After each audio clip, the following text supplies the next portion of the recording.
Olá, tudo bem? Que bom que você está aqui conosco mais uma vez para a gente meditar na palavra de Deus e assuntos que são importantes. E nessa série que nós estamos falando sobre Jesus e os extremos, os paradoxos da vida cristã, né? E eu queria convidar você mais nesse momento para a gente orar. Pedir que Deus nos abençoe agora ao meditar na palavra de Deus, nas verdades que vamos compreender hoje. Pode ser?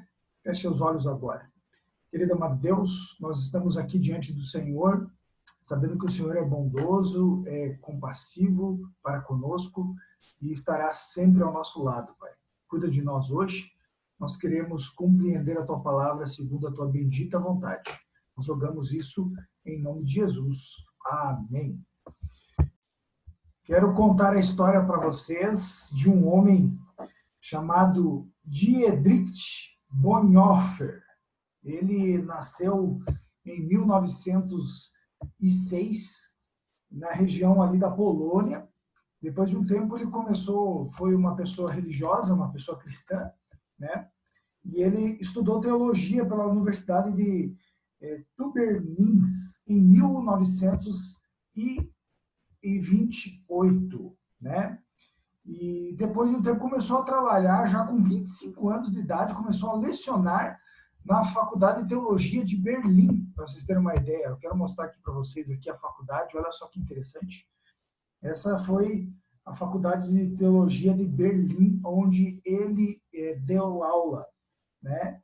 E nesse período aí que ele começou a dar aula, realmente já estava começando aquela questão antissemitista ali antes da Segunda Guerra Mundial, mas já estava começando essa ideologia antissemitista ariana de um povo puro ali na Alemanha. É claro que ele não concordava com isso, ele era cristão, ele sabia realmente o evangelho não estava de acordo com essas mensagens, com essa ideologia que se estava nascendo ali na Alemanha, né? E por esse motivo ele começou a pensar, puxa, não pode ser assim. Nós temos que mudar isso, e o cristianismo começou a ser realmente, infelizmente, as igrejas da época, não o cristianismo, né? Mas as igrejas daquela época começaram a ser influenciadas por aquelas ideologias arianas que estavam surgindo ali. Tanto é que ele sabia que se opunha à mensagem cristã, e a partir daí ele começou a fundar uma nova denominação chamada Igreja Confessional, né? E aí o que acontecia? Mesmo para se opor às ideologias que surgiam a partir daí, né, lá na Alemanha. E o que aconteceu?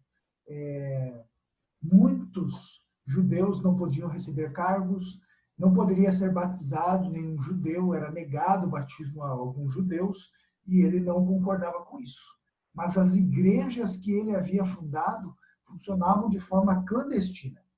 A SS, que era a grande polícia nazista, já tinha as informações de que ele havia fundado essa igreja. Por esse período, ele havia sido chamado para trabalhar em Londres, depois foi trabalhar também em Nova York como pastor lá no seminário, né? Mas ele sentia que tinha que voltar, né? Ele sentia, Bonhoeffer sentia que tinha que voltar a Berlim, né? Porque ali era o lugar dele, né?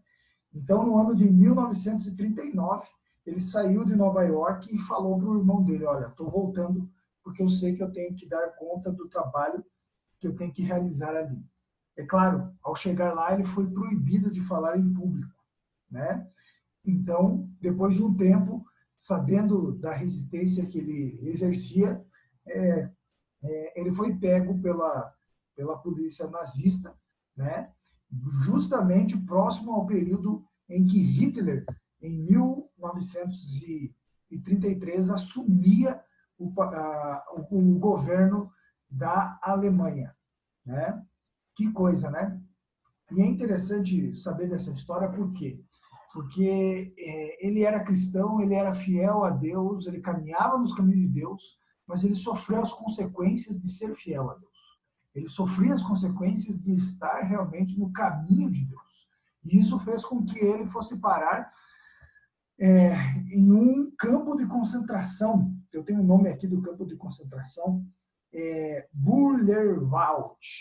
Esse daqui é hoje a entrada ali desse campo de concentração. E ele viveu os horrores. Essas aqui são algumas das fotos do lugar onde que ele estava sobrevivendo. Ele não estava vivendo, né? Ficou por algum tempo ali, mas muito pouco tempo. No ano de 1945, ele esperou o julgamento, né? E em fevereiro de 1945, ele foi a julgamento e já estava com 39 anos. Na realidade, ele estava ainda com 39 anos e foi condenado à forca e morreu ali. É interessante que a história diz o seguinte: o médico da SS ali, que cuidava ali daquele local, diz o seguinte: nunca vi alguém morrer tão inteiramente submisso à vontade de Deus. Foi o que o médico responsável da SS ali colocou. É interessante que Dritch escreveu um livro, e vários livros, né? E ele fala aqui sobre a graça barata e a graça cara. Falar da graça barata significava realmente dizer de que a nossa salvação, que muitas pessoas acreditam hoje, né? Que é a graça, o perdão dos pecados sem o abandono dos pecados. E a graça cara é você olhar para Cristo Jesus e ver que ela, apesar de Deus nos dar gratuitamente a salvação, ela custou um preço maravilhoso e que eu devo pagar o meu preço agora, que é de renunciar a caminhada minha para caminhar a caminhada da eternidade, né? Então ele escreveu sobre isso. Jesus Cristo nos escreveu várias coisas importantes e que nós precisamos pensar sobre isso. Quando Jesus esteve aqui na Terra, ele estava dizendo para nós que o discipulado ele tem um custo. Assim como esse homem, esse pastor, ele viveu esse custo, nós também podemos estar vivendo o custo, né? Enquanto estivermos aqui na Terra, infelizmente, nós vamos pagar o preço do custo de sermos realmente fiéis a Deus. E lá no capítulo 16 de Mateus, verso 22, eu quero que você, se você puder ler comigo, lá diz o seguinte, ó, primeiro o verso 21, diz o seguinte: desde o tempo começou Jesus a mostrar a seus discípulos que lhe era necessário seguir para Jerusalém e sofrer muitas coisas dos anciãos, dos principais, dos sacerdotes e dos escribas, ser morto e ressurreto no terceiro dia. Aqui, nesse momento em que Jesus fala sobre esse episódio, foi o primeiro momento em que os discípulos levaram a sério o que Jesus estava falando, né? Eles viram, opa, peraí, tem alguma coisa que vai acontecer que é de muito sério aqui, né? Jesus está falando que ele vai perder a vida, né? E, na realidade, sabe o que acontece hoje? Tem muitas pessoas que pregam o evangelho e acreditam no evangelho triunfante. Nós estamos vivendo ainda um período de pandemia aqui no Brasil, né? Que a gente sabe, e tem muitas pessoas que acreditam assim, que porque eu estou com Cristo, eu vou ser protegido de tudo, né? Não é assim, né? Porque nós estamos no mundo, nós podemos sofrer as consequências de estarmos aqui no mundo. Sofremos por causa de vários problemas que possam surgir aqui, como essa doença, por exemplo, também, né? E é interessante que Pedro, pensando em boas intenções, olha o que ele diz aqui para Jesus. E Pedro, chamando-o à parte, começou a reprovar Jesus, dizendo: tem compaixão de ti, Senhor. Isso de modo algum te acontecerá.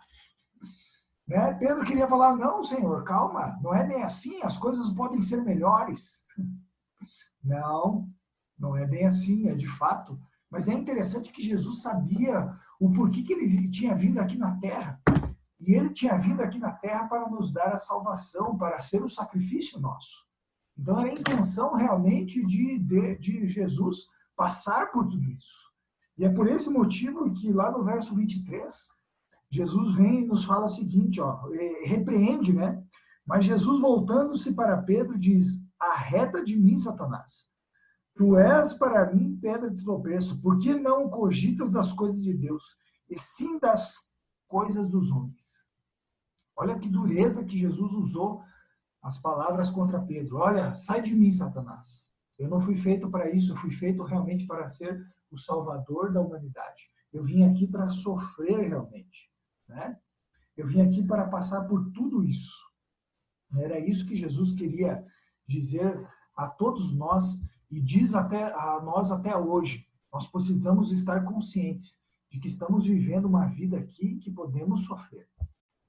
O que me chama a atenção também é o que Paulo fala lá no capítulo 1 de Filipenses, verso 26, lá diz o seguinte para nós. Paulo falando sobre essa realidade. O fim de que argumento quanto a mim e o motivo de vos gloriar é em Cristo Jesus, pela minha presença de novo convosco. Desculpe, é Filipenses capítulo 1, verso 21. Porquanto para mim o viver é Cristo e o morrer é lucro. Olha que coisa, né? Paulo levava tão precioso o caminho do céu, o caminho de Deus, que ele entendia que o morrer era lucro. Viver para Cristo era mais importante do que viver essa vida, né? E essa é uma grande lição que nós temos para nós e tomamos, não só Paulo, mas entre outros mártires, pessoas que sofreram realmente por Cristo Jesus aqui nessa terra, né? Esses são alguns dos exemplos. Quero contar para vocês aqui a história desse homem agora. Esse daqui é um exemplo não só bíblico, mas também mais recente. Dos pioneiros da Igreja Adventista, esse daqui é J.N. Andrews, um grande estudioso da Palavra de Deus, né? Ele era um dos que aguardava a volta do Senhor Jesus em 1844 e viveu a frustração de Jesus não estar voltando naquele período, né? Mas continuou estudando a Palavra de Deus e entendeu que aquele evento não era o evento que ele esperava, né? Mas era o evento de que Jesus hoje estaria lá no céu intercedendo por mim e por você. Mas esse é um exemplo de um homem realmente que buscou servir a Deus na essência da palavra, né? Na essência do que é realmente, de fato, servir a Deus. J.N. Andrews, aos 21 anos, foi um dos editores da primeira revista, o primeiro editor, na realidade, da primeira revista Review and Herald, né? E ele também foi questionado uma vez por um outro pioneiro chamado John Logborn, perguntando se ele conseguiria reproduzir a palavra de Deus escrita. E J.N. Andrews disse o seguinte: olha, eu consigo escrever, sim, se um dia se perder o Novo Testamento, eu consigo escrever todas as letras o Novo Testamento. Só não consigo o Antigo Testamento. De tão estudioso que ele era da palavra de Deus. Gostava muito de escrever. Então ele foi o primeiro missionário da Igreja Adventista para a Europa, né? Em 14 de maio de 1867, ele e a sua família foram para a Europa. Naquela época, havia uma doença que tomava conta das pessoas chamada tuberculose. Tanto ele tinha 2 filhas, né? E mais a sua esposa. E o que aconteceu é que a sua esposa acabou pegando essa doença. E, infelizmente, não tinha como fazer o tratamento correto naquela época e ele acabou perdendo a sua esposa. Depois de um tempo, ele perdeu também a sua filha, uma das suas filhas, né? Era necessário, eles foram voltar para os Estados Unidos para tentar fazer o tratamento, mas não foi possível. Ele acabou perdendo tanto a filha como a sua esposa. E ele continuou lá, escrevendo lá na Europa mesmo, o evangelho se espalhou, a igreja adventista começou a crescer ali, e depois de um tempo, quem pegou a doença foi ele. E ele poderia ter voltado para os Estados Unidos, mas ele decidiu não voltar. E, infelizmente, ele acabou perdendo a sua vida por causa dessa doença. Mas nós vemos que foi um homem que se desgastou, que se entregou para servir a Deus. E sabia que, apesar de todas as lutas que ele de nós estarmos servindo aqui nessa terra, nós podemos sim sofrermos aqui na terra ainda assim. Eu quero dizer para você, meus queridos, que vale a pena servir a Deus até o final aqui, né? Porque no final, Jesus nos dará realmente o grande, o maravilhoso realmente realização de nós estarmos vivendo a eternidade ao lado dele, né? Nós vamos ter a alegria de nós estarmos vivendo o pleno amor de Deus, que estará conosco para sempre, né? Essa vida aqui, ela é muito pequena para nós estarmos valorizando ela acima das coisas eternas, né? Tanto é que lá no capítulo 16 de Mateus, verso 25, nós vemos lá Jesus nos dizendo algo que é muito importante para mim e para você. Quem quiser salvar a sua vida, perdê-la-á. Mas quem perder a sua vida por minha causa, encontrará. Que bênção, né? Então, meus queridos, que você possa perder a sua vida nas mãos de Deus e se preparar para o dia em que Ele virá a essa terra. Faça isso. Coloque a sua vida nas mãos dele e tenha certeza que Ele dará realmente a recompensa maravilhosa da vida eterna. Vamos orar? Querido amado Deus, estamos diante do Senhor, sabendo que o Senhor é Deus bondoso e estende a mão a nós que somos pecadores. Fica conosco. Ensina-nos a caminhar ao seu lado. Nós rogamos, em nome do Salvador Jesus. Amém.